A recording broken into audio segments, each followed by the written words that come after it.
Sir అందరికీ నమస్కారం అండి.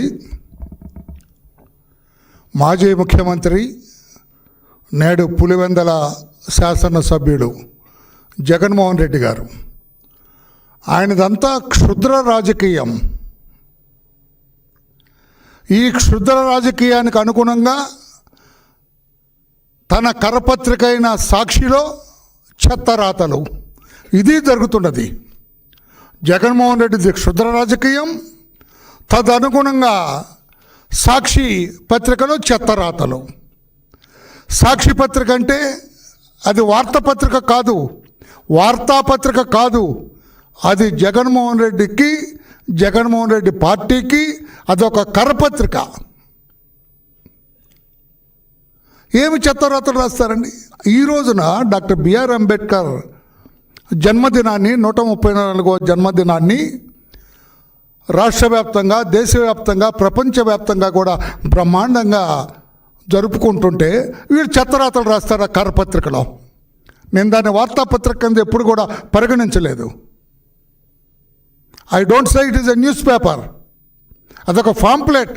జగన్మోహన్ రెడ్డికి ఒక పాంప్లెట్ ఎప్పుడన్నా చూడండి, 12 పేజీలు ఉంటే 6 పేజీలు జగన్మోహన్ రెడ్డి గురించే రాస్తుంటారు. అందులో జగన్మోహన్ రెడ్డి గొప్పవాడని రాస్తూ ఉంటారు. అందుకే అది కరపత్రికగా భావిస్తాను. అందులో చెత్తరాతలు రాస్తారు.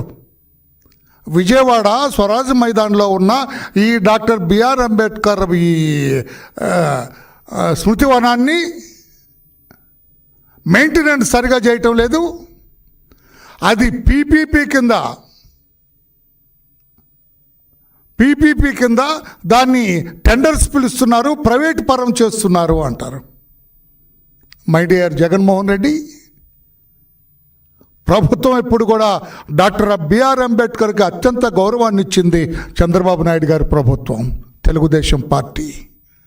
మీలాగా అడుగడుగున డాక్టర్ బిఆర్ అంబేద్కర్ని అవమానించిన పార్టీ కాదు, ప్రభుత్వం కాదు చంద్రబాబు నాయుడు గారిది. ఆ ప్రపోజల్స్ ఒక కన్వెన్షన్ సెంటర్, 2000 మంది కూర్చునే ఒక కన్వెన్షన్ సెంటర్, అక్కడ మీటింగ్ హాల్, దాన్ని పీపీపీ పద్ధతి ప్రకారం మనం కన్స్ట్రక్ట్ చేస్తే ఎలా ఉంటుందని ఒక ఆలోచన చేసింది ప్రభుత్వం. అదే ఆ జిల్లా కలెక్టర్ గారు మాట్లాడారు. చేస్తే మంచిదే కదా,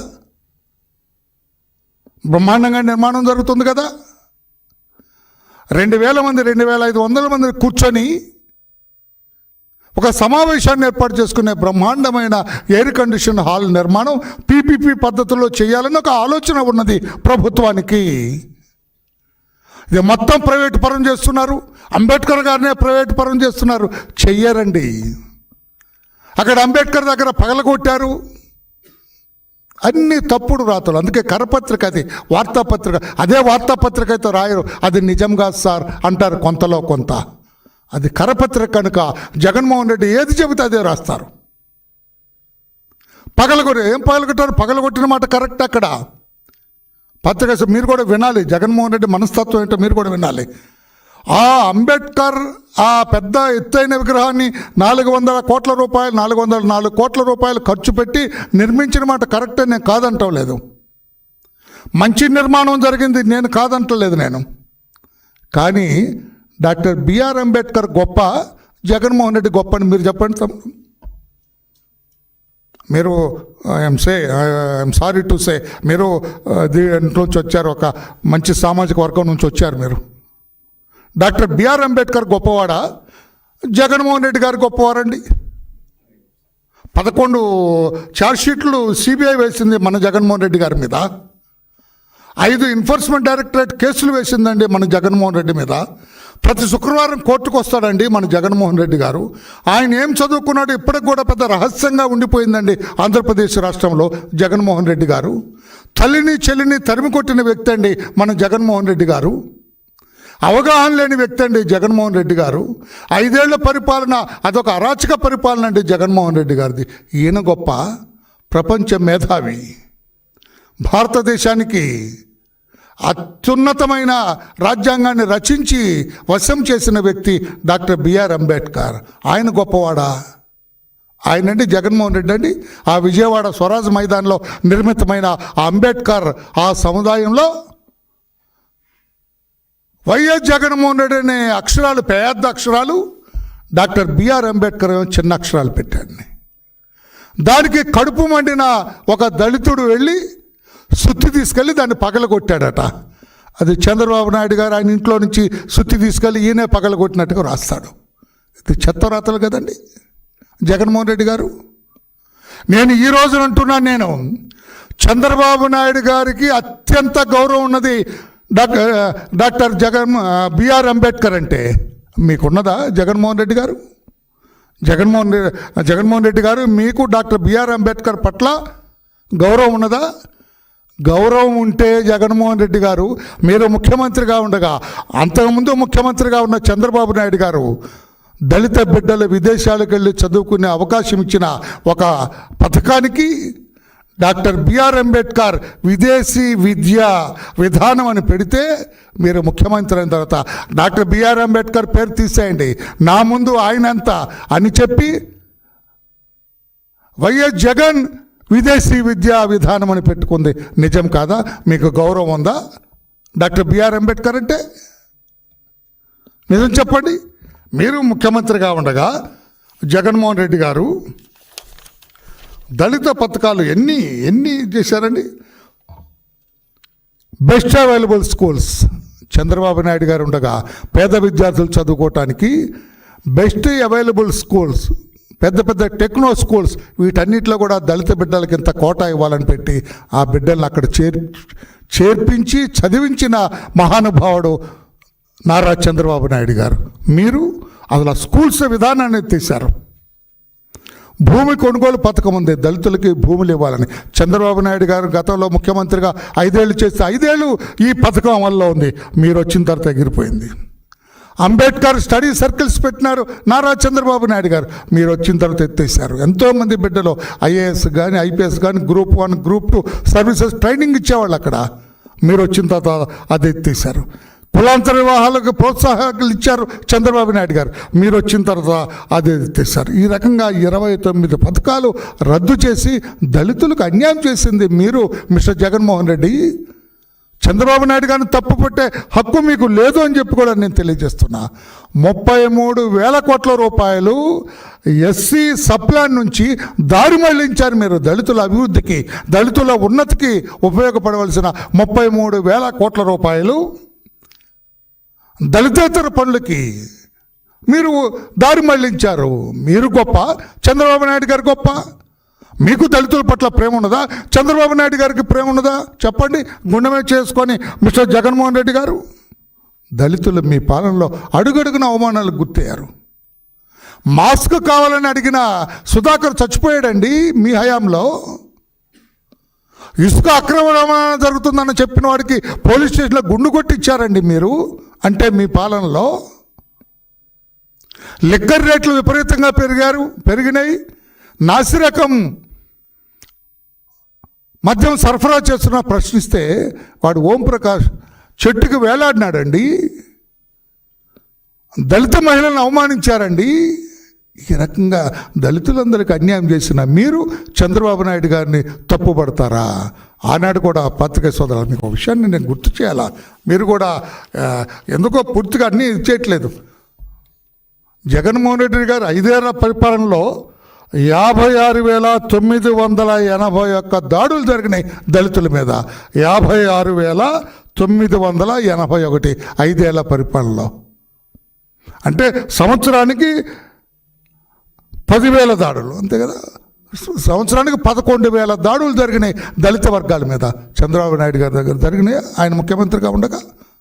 ఇప్పుడు ఈ సంవత్సర కాలం దాదాపు 10 నెలలు 11 నెలల్లో ఉన్నాం. ఎన్ని జరిగినాయి దాడులు? వేళ్ల మీద లెక్కించే దాడులు. అవి కూడా ఇనుప పాదంతో దళితుల మీద అరాచకం చేస్తే ఇనుప పాదం తొక్కేస్తున్నారు. లా అండ్ ఆర్డర్ సజావుగా నిర్వహించబడుతుంది రాష్ట్రంలో. మీ కాలంలో ఉన్నదా జగన్మోహన్ రెడ్డి గారు అని చెప్పి కూడా నేను అడుగుతున్నా. 10 రెట్లు దాడులు పెరిగినాయి గతంలో ఉన్న ప్రభుత్వంతో మేము పోల్చుకున్నట్లయితే దళితుల మీద దాడులు. మీకు ఈ విషయాన్ని తెలియాలి. ఎందుకు స్వరాజ్ మైదానంలో విజయవాడలో ఈ అంబేద్కర్ పెట్టారంటే కక్షతోటి పెట్టాడు ఆయన. డాక్టర్ బిఆర్ అంబేద్కర్ మీద ప్రేమతో కాదు సోదరులారా. మీ అందరికీ తెలుసో లేదో ఆ విషయాన్ని మీకు ఒకసారి గుర్తు చేస్తున్నా. పునరాలోచించాలి మీరందరూ. ఆనాడు 13 ఎకరాల స్థలం అది, 13 ఎకరాల స్థలం అది. ఆ 13 ఎకరాల స్థలంలో పబ్లిక్ మీటింగ్స్ కండక్ట్ చేసేవాళ్ళు. విజయవాడ ప్రజలకి అదొక ఆట విడుపుగా ఉండేది. ఎగ్జిబిషన్ అక్కడే జరిగేది. అన్ని ఎగ్జిబిషన్స్, చేనేత ఎగ్జిబిషన్లు కానీ, హ్యాండిక్రాఫ్ట్స్ కానీ అన్నీ అక్కడ జరిగేవి. మంచి పాలిటెక్నిక్ కాలేజ్ ఉండేది అక్కడ. మహిళలు వీళ్ళందరూ కూడా అక్కడ డ్రైవింగ్ నేర్చుకునే వాళ్ళు అందరూ వచ్చి సాయంత్రం పూట అక్కడ సేద తీరేవాళ్ళు. అందుకని ఒక వర్గం మీద కక్షంతో, నేను చెప్పాలి, నిజం చెప్పాలి, ఇప్పటి కూడా రాష్ట్ర ప్రజలకు అర్థం కావాలి. ఏదో అనుకుంటున్నారు ఈయన గురించి. ఒక వర్గం మీద కక్షతోటి మీరు మొట్టమొదటి వీళ్ళ నాన్న పెడదాం అనుకున్నారండి, వైఎస్ విగ్రహం పెడదాం అనుకున్నారు అక్కడ. కానీ ప్రజలు తిరుగుబాటు చేస్తారని డాక్టర్ బిఆర్ అంబేద్కర్ని తీసుకొచ్చాడు ఆయన. బిఆర్ అంబేద్కర్ గారి మీద ప్రేమ కాదు అతనికి, ఆయన మీద ఇంట్రెస్ట్ లేదు. ఇంట్రెస్ట్ ఉంటే ఆయన పేరు తీసి ఈయన పేరు ఎందుకు పెట్టుకుంటాడండి? ఇంట్రెస్ట్ ఉంటే ఆయన కంటే ఈయన పేరు ఎందుకు పెద్ద అక్షరాలతో రాయించుకుంటాడండి? ఇదంతా మొసలు కన్నీరు జగన్మోహన్ రెడ్డి గారిది. మొసలు కన్నీరు కారుస్తాడు జగన్మోహన్ రెడ్డి గారు. అందుకే ఆ వర్గం మీద కక్షతోటి వినియోగిస్తున్న వాళ్ళే ఎక్కువని ఆ స్థలంలో అంబేద్కర్ విగ్రహం పెట్టారు అక్కడ. నిజంగా జగన్మోహన్ రెడ్డికి చిత్తశుద్ధి ఉంటే, ఏదైతే చంద్రబాబు నాయుడు గారు 20 ఎకరాల స్థలాన్ని కేటాయించి ప్రపంచవ్యాప్తంగా యాత్రికుల్ని ఆకర్షించే రీతిలో అంబేద్కర్ స్మృతివనాన్ని పెట్టాలని, అక్కడ ఒక పెద్ద గ్రంథాలయం పెట్టాలని, పెద్ద కన్వెన్షన్ సెంటర్ పెట్టాలని, పెద్ద ఎడ్యుకేషన్ సెంటర్ పెట్టాలని, పెద్ద కోచింగ్ సెంటర్ పెట్టాలని అక్కడ నిర్ణయం తీసుకొని అక్కడ సైట్ కూడా ఎలకేట్ చేస్తే అక్కడ పెట్టాలి తను. చంద్రబాబు నాయుడు గారికి పేరు వస్తుందేమో అక్కడ పెట్టాలని, అంబేద్కర్ గారి మీద ఇతనికి ప్రేమ లేకపోయినా ఆ స్థలాన్ని ఆక్రమించుకోవాలనే ఉద్దేశంతో ఇతను పెట్టిన దుర్మార్గపు ఆలోచన కలిగిన వ్యక్తి జగన్మోహన్ రెడ్డి అని చెప్పి కూడా నేను తెలియజేస్తున్నాను. నేను ఏం ఇంట్రెస్ట్ ఉన్నది దానికి తోడు అతనికి ఒక చెత్త కరపత్రిక. మీ అందరికీ అది సాక్షి వార్తాపత్రికలా కనపడవచ్చు కొంతమందికి, కానీ నాకు అది కరపత్రికలాగే కనపడుతుంది. ఆ కరపత్రికలో ఇష్టం వచ్చిన రాజ్యాంగ నిర్మాతపై క్షుద్ర రాజకీయం అంట. ఏమిటండి ఇది? నాన్ సెన్స్ ఇది తమ్ముడు. రాజ్యాంగ నిర్మాతపై క్షుద్ర రాజకీయం ఇలా రాయచ్చో తమ్ముడు? ఇది కరెక్టా చెప్పండి? ఇది కరపత్రిక కాదా? ఇదాని సాక్షి పత్రిక? చెత్త పేరుకుపోయి కుప్పలు ఎట్లేస్తాడో నాకు తెలీదు. చెత్త చూడండి, అంబేద్కర్ గారి విగ్రహం కూడా కనపట్లేదు. రా జగన్మోహన్ రెడ్డి గారు, నాతో రా, నేను ఛాలెంజ్ చేస్తున్నా. రా, నీ ప్యాలెస్ విడిచిరా, మన ఇద్దరం వెళ్దాం. నీ కారులో వస్తా నేను, చూపిస్తావు ఈ చెత్త అక్కడ. అన్ని దొంగ రాతలు, తప్పుడు ఫోటోలు, తప్పుడు మాటలు. ఇది జగన్మోహన్ రెడ్డి జీవితం. ఎలా నువ్వు రాజకీయ నాయకుడు ఎలా అయ్యావు కూడా నాకు అర్థం కాదు జగన్మోహన్ రెడ్డి గారు. మీ ప్రతి మాట అబద్ధం. కూటమి ప్రభుత్వం అధికారంలోకి వచ్చిన తర్వాత, చంద్రబాబు నాయుడు గారు ముఖ్యమంత్రి అయిన తర్వాత 7 సెంటర్లు పెట్టారు రాష్ట్రంలో.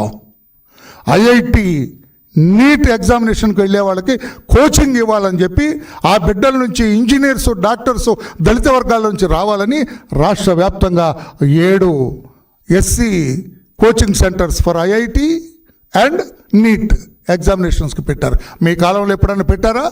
ఈ దళిత బిడ్డల అభివృద్ధికి మీరు ఎప్పుడైనా ఒక క్షణం ఆలోచించారా జగన్మోహన్ రెడ్డి గారు అని చెప్పి నేను అడుగుతున్నా. మీకు ఎలా వస్తుంది?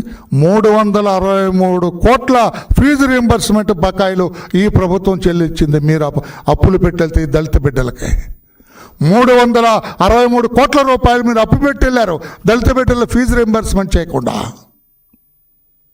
చంద్రబాబు నాయుడు గారు వచ్చిన తర్వాత ఆ బిడ్డలకు వెసులుబాటు కల్పించారు. బాబు జగ్జీవన్ రామ్ విద్యుత్ స్కీమ్ కింద ఎస్సీలకి 200 యూనిట్లు ఉచిత విద్యుత్ కంటిన్యూ చేస్తున్నారు చంద్రబాబు నాయుడు గారు. మీరు వచ్చిన తర్వాత కట్ చేశారు, మళ్ళా చంద్రబాబు నాయుడు గారు దాన్ని పునఃప్రారంభించారని చెప్పి కూడా నేను తెలియజేస్తున్నాను. నేను ఎస్సీ హౌసింగ్ కూడా డబ్బు చాలదని ఒక్కొక్క ఇల్లు కట్టుకోవటానికి 50,000 రూపాయలు ఇచ్చిన ఘనపాటి మా చంద్రబాబు నాయుడు గారు. ఈ దళిత వర్గాలన్నీ కూడా ఆర్థికంగా స్థిరపడాలని చెప్పి P4 విధానాన్ని పెట్టింది చంద్రబాబు నాయుడు గారు. ఈ కూటమి ప్రభుత్వం దళిత వర్గాల్ని ఉన్నత స్థితిలో చూడాలని, ఆర్థికంగా స్థిరపరచాలనే ఉద్దేశంతో పెట్టింది నారా చంద్రబాబు నాయుడు గారని మీకు గుర్తు చేస్తున్నా. ఏతావాత ఫ్రెండ్స్, మీ అందరికి ఒకసారి గుర్తు చేస్తున్నా, చంద్రబాబు నాయుడు గారు ఒక కన్స్ట్రక్టర్. ఆయన సమాజ నిర్మాణం చేసే వ్యక్తి. ఆయన Chandrababu Naidu is a constructor, వేరాజ్ Jaganmohan Reddy is a destructor. కన్స్ట్రక్టర్కి డిస్ట్రక్టర్కి చాలా తేడా ఉన్నది. Jaganmohan Reddy is a destructor, Chandrababu Naidu is a constructor. Chandrababu Naidu గారు నిర్మించి ప్రజా వేదిక నిర్మాణం చేసి ప్రజలకు ఉపయోగపడే రీతిలో దాన్ని తీసుకొస్తే, ఇతను అధికారంలో వచ్చిన 2వ రోజే దాన్ని కూలగొట్టారు. This is destruction. అందుకే జగన్మోహన్ రెడ్డి డిస్ట్రక్టర్ అన్నాను నేను, చంద్రబాబు నాయుడు గారు కన్స్ట్రక్టర్. అందుకని చంద్రబాబు నాయుడు గారు ఎప్పుడు కూడా ఇటువంటి తప్పుడు పనులు చేయరు అని చెప్పి కూడా నేను తెలియజేస్తున్నా. చాలామంది అంటారు ఇది సాక్షి పత్రిక. ఇది సాక్షి పత్రిక కాదండి, ఇది ఒక కరపత్రిక. ఎందుకంటే మీకు తెలియజేస్తున్నా, సాక్షిలో ఒకే హత్యపై 2 కథనాలు వస్తాయండి. ఒకే పత్రికలో 2 విధానాలు వస్తాయండి. తెలంగాణ ఎడిషన్లో భూ తగాదాల్లో అల్లుడు హత్య చేశాడనేది వార్త తెలంగాణలో. ఇదే సాక్షులండి. నవద్దు తమ్ముడు వినాలి. ఇదే మరి నేను కరపత్రిక అని ఎందుకు అన్నాను, దీనికి అన్నాను కరపత్రిక అని. తెలంగాణ ఎడిషన్లోనేమో భూ తగాదాల్లో అల్లుడు హత్య చేశాడు మామ అని. అదే ఏపీ ఎడిషన్లోకి వచ్చేటప్పటికి అదే సాక్షిలో పెన్షన్ కోసం వస్తే టీడీపీ రౌడీల చేతిలో హత్య. అక్కడ అల్లుడు మామని చంపాడు, అదే మామని ఇక్కడ తెలుగుదేశం పార్టీ రౌడీలు చంపేశారంట పెన్షన్ కోసం వస్తే. ఎంత దుర్మార్గం అండి. నేను కరపత్రిక అంటే వాళ్ళు తప్పు ఉందండి? ఆ యాజమాన్యాన్ని శిక్షించాలని అడగడం తప్పే ఉందండి? ఆ యాజమాన్యంపై కేసు పెడితే తప్పండి? ఇదే తప్పుడు రాతలు కదా. ఇప్పుడేం రాసినారు ఇక్కడ, రాజ్యాంగ నిర్మాతపై క్షుద్ర రాజకీయం. తప్పు కదా. చంద్రబాబు నాయుడు గారు రాజ్యాంగ నిర్మాతకు అత్యంత గౌరవం ఇస్తారు. చంద్రబాబు నాయుడు గారు రాజ్యాంగ నిర్మాత డాక్టర్ బిఆర్ అంబేద్కర్కి భారతరత్న ఇవ్వటంలో ప్రధాన పాత్ర పోషించారు ఆ రోజు ఎన్టీఆర్ గారితో కలిసి. డాక్టర్ అంబేద్కర్ విద్యా విధానం విదేశాలకు పంపించి ఎంతోమంది బిడ్డల్ని చదివించిన వ్యక్తి చంద్రబాబు నాయుడు గారు. అంతేగాని నీలాగా డిస్ట్రక్టర్ కాదు అని చెప్పి కూడా జగన్మోహన్ రెడ్డి గారికి నేను ఒకసారి తెలియజేస్తూ, అసలు ఎస్సీ ఫైనాన్స్ కార్పొరేషన్ ఏమైందండి మీరున్నప్పుడు? జగన్మోహన్ రెడ్డి గారు పేద దళితుల పట్ల మొసలి కన్నీరు కారుస్తున్నారు. ఎస్సీ కార్పొరేషన్ ఏమైంది మీరున్నప్పుడు? నిర్వీర్యం అయిపోయింది ఎస్సీ కార్పొరేషన్. ఒక్క లోన్ కూడా ఇవ్వలేదు. ఇప్పుడే 314 కోట్లు ఎస్సీ ఫైనాన్స్ కార్పొరేషన్ కింద 341 కోట్ల రూపాయలతోటి ఇప్పుడు ఎస్సీ లోన్లు ఇస్తున్నారు. 20,692 మంది దళిత లబ్ధిదారులకి 341 కోట్లతోటి ఇస్తున్నారు. మీరు 5 ఏళ్లలో 1 లక్ష రూపాయలు కూడా లోన్లు ఇవ్వలేదు. మీరా చంద్రబాబు నాయుడు గారిని ఆక్షేపించేది? మీరా చంద్రబాబు నాయుడు గారిని తప్పుపట్టేది? డాక్టర్ అంబేద్కర్ గారికి అత్యంత గౌరవం ఇచ్చేది చంద్రబాబు నాయుడు గారు. దళిత వర్గాల ఆశాజ్యోతి చంద్రబాబు నాయుడు గారు. వీళ్ళ అభ్యున్నతికి కోరుకునేది చంద్రబాబు నాయుడు గారు అని చెప్పి కూడా తెలియచేస్తూ, ఇటువంటి తప్పుడు రాతలో రాయొద్దని చెప్పి ఇదో మీరు ఒకసారి చూపిస్తున్నా. పెన్షన్ కోసం పాశవికంగా హత్య. ఇది ఎక్కడిది? పొరుగు రాష్ట్రాల్లో తలదాచుకున్న ప్రాణం తీశారు. పల్నాడు జిల్లా పశువేములు అని చెప్పి, ఇదేమో విజయవాడ ఆంధ్రప్రదేశ్ ఎడిషన్. ఇది సాగర్లో కిడ్నాప్ అయిన వ్యక్తి హత్య, భూ విధాల కారణంగా అంతమొందించిన అల్లుడు. ఇది తెలంగాణలో. ఇది ఫ్యాక్ట్. ఇది కరపత్రిక యాక్షన్. నా కుడి చేతిలో ఉన్నది కరపత్రిక, తప్పుడు రాత. టీడీపీ రౌడీలు వెళ్ళి పెన్షన్ కోసం వస్తామని ఆయన చంపారంట. ఇదేమో అల్లుడు కుటుంబ తగాదాల్లో అల్లుడు చంపాడు. ఇది నిజం, ఇది ఫ్యాక్ట్. తెలంగాణ వాళ్ళకి నిజం చెప్పాడు, ఆంధ్రప్రదేశ్ రాష్ట్ర ప్రజలకు అబద్ధం చెప్పాడు. ఇది కరపత్రిక కాదా? ఈ యాజమాన్యాన్ని శిక్షించొద్దా? ఈ తప్పుడు రాతలకు శిక్ష రావద్దా? ఆలోచించండి అని చెప్పి కూడా మా పాత్రికేయ మిత్రులందరికీ తెలియజేస్తూ, జగన్మోహన్ రెడ్డి గారు ఇటువంటి తప్పుడు రాతలు రాయొద్దు. ఇప్పటికే దళితులందరూ మీకు బుద్ధి చెప్పారు. ఆ చెంప ఈ చెంప వాయించి 11 చాలేనికని 11 సీట్లకు పరిమితం చేశారు. ఆ 11 కూడా లేకుండా చేసుకోవద్దని జగన్మోహన్ రెడ్డి గారికి నేను తెలియజేస్తున్నా. Thank you everybody. Any question on this, you're at liberty to ask me please. Then thank you.